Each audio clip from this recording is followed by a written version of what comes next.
Hello everybody, we're going to continue our devotionals in the Psalms, and today I want to look at Psalm 27. Now Psalm 27 is a very well known psalm, and it's one that's really good for us at this particular season, at this particular time, because it's a psalm that speaks very confidently about God as our refuge, as our strength. Let me read to you some of the first few verses from Psalm 27. It says this: "The Lord is my light and my salvation.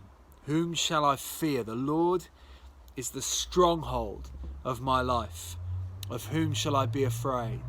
And David, who writes this psalm, goes on to declare why it is that he can find such faith and confidence and strength in the Lord. It's because the Lord and the Lord's presence is his dwelling place. He goes on to say in verse 4, "One thing I ask from the Lord, this only do I seek, that I may dwell in the house of the Lord all of the days of my life, to gaze on the beauty of the Lord, to seek him in his temple."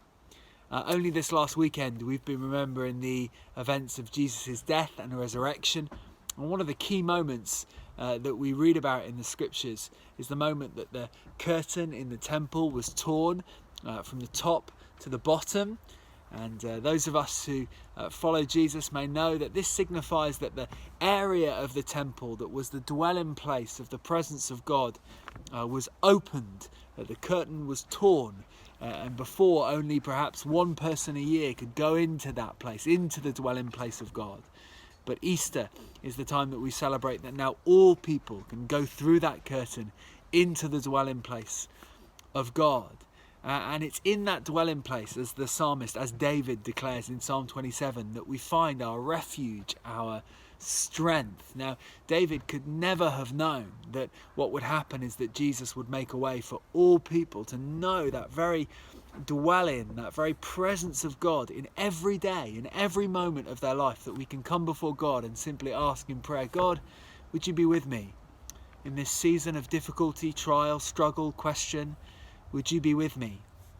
And I don't know about you, but I've found that I've got more time and more extended periods of time over these days. And I know that one of the things that I should be doing is coming to the Lord more regularly, coming to the Word of God more regularly, and saying, "God, I want to dwell in your presence. One thing I seek, one thing I desire is to gain strength and refuge from your presence." I'm encouraged and challenged by another verse in this psalm, just a little bit further on. It's verse 8 of this psalm, and it says, "My heart says of you, seek his face. Your face, O Lord, I will seek." And there's kind of two parts to that verses, and I think there's two parts of that in our lives. Our heart will often say, as followers of Jesus, go see God, seek God, read the word, be in his presence. I don't know about you, but I'm sitting around in my house at times, and maybe I've found other things to be distracted by, bits of work or TV to watch or the third Easter egg to eat, and I get a little prang, and my heart says, seek God. Your time would be better spent in the presence of God right now. But there needs to be another step, and that's what David says. So it goes from my heart saying, seek the Lord, and then I say, I will seek the Lord. Your face, O Lord, I will seek. And I just want to encourage you with that challenge and that encouragement, the one that I've had over these past few days. Why don't we take that step in moments in our days where we feel like, I should go to the Lord now. That would be a better use of my time. I should go to his word. I should pray. I should ask for his help. To actually take that step and to go for it. Because what we find when we kind of discipline ourselves to seek the face of the Lord is so much good when we seek his face. And so David continues in this psalm, "Though my father and my mother forsake me, the Lord will receive me."